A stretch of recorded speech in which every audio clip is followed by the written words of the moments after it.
Nous sommes dans le deuxième numéro 2 du sujet donc sur le ciel. Quelle importance! Et nous allons lire un texte de la Bible, Apocalypse chapitre 21, et voici ce qu'il est écrit au verset 5. Celui qui était assis sur le trône dit « Voici, je vais faire toutes choses nouvelles. » Et il dit « Écris, car ces paroles sont certaines et véritables. » Ils sont véritables parce que c'est lui qui l'a déclaré. Ils sont vrais parce que lui, il est la vérité.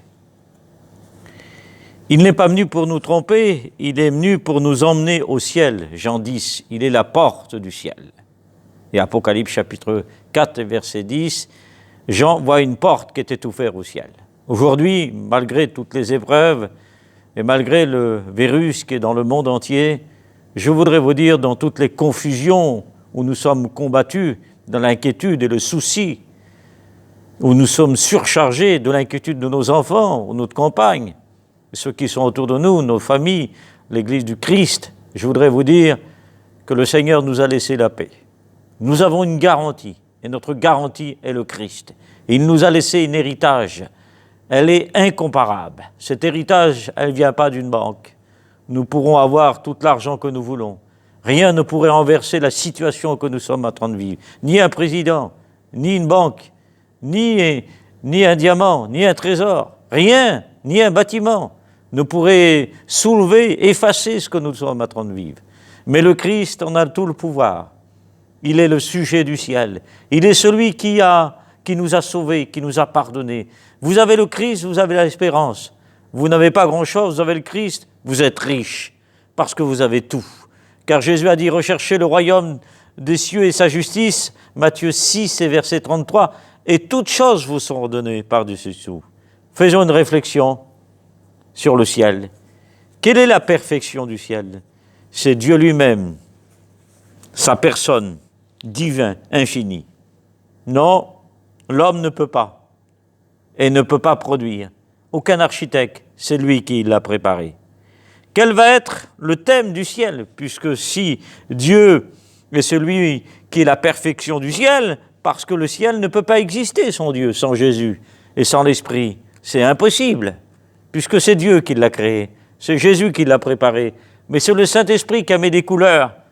Alors je voudrais vous dire que le Saint-Esprit convainc de péché. Jésus nous emmène au ciel. Dieu, l'auteur du plan rédempteur, qui a préparé, c'est l'architecte divin, et qui a fait toute opération.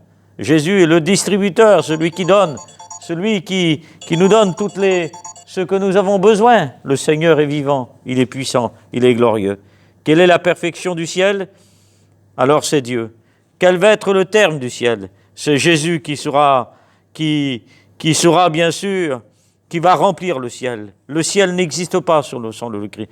Quelles sont les 3 choses qui demeurent? La foi, l'espérance et l'amour. Mais la plus grande de ces choses, c'est l'amour. Quelle sera la mélodie du ciel? Aucun orchestre, aucun compositeur ne peut composer. Aucune chorale, aucun chanteur, aucun cantique. Je voudrais vous dire, la mélodie du ciel, ce sera le cantique de l'agneau. Quelle merveille! L'agneau qui a ôté nos péchés, l'agneau qui a été brisé, l'agneau qui est venu et qui a changé notre situation, notre vie, et qui a pris notre place. Il a été le sacrifice, le sacrifié, le souverain sacrificateur, l'agneau qui a été emmené comme un agneau qu'on emmène à la boucherie. Isaïe 53, il a pris nos plaies, il a pris nos souffrances, il s'est chargé de nos maladies, et il peut te guérir à cet instant. C'est l'agneau plein de douceur. Si le diable est plein de méchanceté, de cruauté, et qui veut détruire le Christ, il a le caractère de Dieu. Il a le caractère de la douceur. Il pardonne, il relève à ceux qui sont dans des besoins les plus extrêmes. Quelle sera notre identité au ciel? L'administration divine, ce sera le livre de vie. Oui, les noms de sauvés sont inscrits dans le livre de vie. Le livre de la mémoire. Est-ce que ton nom est inscrit dans le livre de la mémoire de Dieu? Quel sera notre héritage au ciel? L'héritage sur la terre ne compte pas. Est-ce que nous avons donné nos héritages à nos enfants? Est-ce que tu as donné son héritage? Il faut donner son héritage. Oui, Proverbe 22 et verset 6, enseigne tes enfants et il ne s'en détournera pas de loi que tu as pris. Oui, notre héritage, ce sera celui qui vaincra, sera son Dieu, il sera mon Dieu. Le vainqueur héritera ces choses. Qui va nous éclairer au ciel? C'est la révélation divine. Bien sûr, ce sera l'agneau et son flambeau qui nous éclairera dans le royaume des cieux. Nous n'aurons pas besoin de soleil, ni de lune. C'est l'agneau qui nous éclairera. Quels seront les fondements du ciel?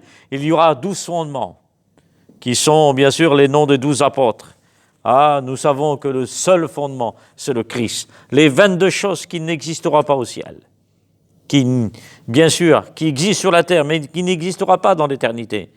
Alors, le premier cieux, la première terre, la mer, les larmes, les deuils, les cris, les douleurs, les souffrances, la lune, l'insécurité, l'injustice, la nuit, le mal, la maladie, le meurtre, la souffrance, la mort, les tentations, le virus, le poison, la faim, la soif, la condamnation, la persécution, l'épreuve n'existera pas.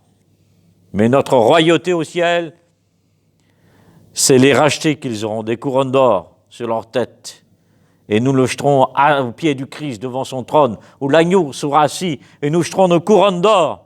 Nous aurons des vêtements blancs, revêtus de vêtements, symboles de la sainteté, et nous aurons des harpes à la main, des instruments qui symbolisent à chanter pour Dieu. Nous glorifierons Dieu, action de grâce pour lui.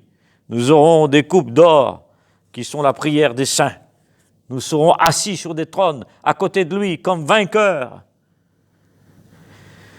Et Jésus confessera notre nom devant Dieu et devant les anges. Apocalypse 3 et verset 5. Jésus va inscrire le nom de Dieu sur nous et nous serons des colonnes dans le temple de Dieu. Dans le ciel, nous aurons la vie nouvelle, bien sûr. Nous l'avons sur la terre, mais tout sera changé. Nous serons parfaits. Il y aura le nom de la ville de mon Dieu sur nous, la nouvelle Jérusalem qui est descendue, et un nom nouveau, une nouvelle identité. Nous serons assis comme des vainqueurs à côté du grand vainqueur, à côté du Père, et nous serons revêtus du vêtement blanc et des couronnes d'or sur notre tête. Le vainqueur se prosternera devant l'agneau, devant lui, et nous l'adorons. Notre prière sera « Tu es digne de prendre le livre et de l'ouvrir, car tu as racheté pour Dieu ton Père. Tu as racheté, bien sûr, des hommes de toute espèce et de tout genre, bien sûr, une race pour être sacrificateur pour Dieu son Père. Au ciel, notre royauté, nous serons vêtus de la gloire. Nous serons à la table du roi. Nous serons à la table des noces de l'agneau, la fête du mariage, ceux qui sont revêtus. C'est au ciel que les cellules de famille seront unies. Quelle gloire, quelle grâce. Comment le ciel est décrit? Les nouveaux cieux, une nouvelle terre, une maison, tout est prêt, comme un tabernacle divin, comme un temple, comme une épouse qui est ornée pour son époux, un paradis de Dieu. La patrie céleste, la cité de Dieu, la montagne de Sion, la nouvelle Jérusalem, la ville sainte, le royaume des cieux, le royaume de mon Père, des nouveaux cieux. Le caractère divin du ciel qui nous dépasse, c'est le caractère divin du ciel. Quelle beauté, quelle merveille. Oh, favorisons, aimons, glorifions-le pour le ciel, qu'il nous a sauvés, qu'il a pris notre place. Et nous quitterons, bien sûr, le ciel. Nous n'irons pas en enfer. Nous avons Jésus-Christ. Il n'y a plus de condamnation pour ceux qui sont au Christ. Il y en a qui vivent l'enfer.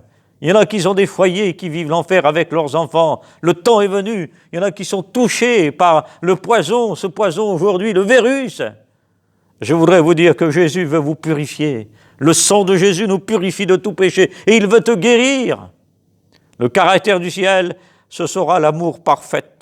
La gloire de Dieu, l'immortalité, la beauté céleste, la pureté, la perfection. Ce sera la vraie joie, le vrai bonheur. Le vrai bonheur est au ciel. Il y en a qui ont été trop loin dans le matériel, dans le confort, dans les voyages, dans le loisir, dans l'extrémité, ont été trop loin, ont goûté trop de choses. Aujourd'hui, plus rien. Il n'y a rien qui pourrait te garantir et t'apporter la paix et t'apporter le bonheur. Non, il n'y a pas de bonheur. Le psaume 32 nous dit que le vrai bonheur, c'est celui qui a été pardonné. Le pécheur, celui qui a effacé, le Seigneur a effacé son iniquité, aura le vrai bonheur. Le bonheur, c'est avoir Jésus-Christ, c'est avoir le salut. Nous attendons le Seigneur. Notre délivrance à l'épreuve, nous l'attendons. Oui, nous allons entrer à la maison, bientôt nous allons entrer.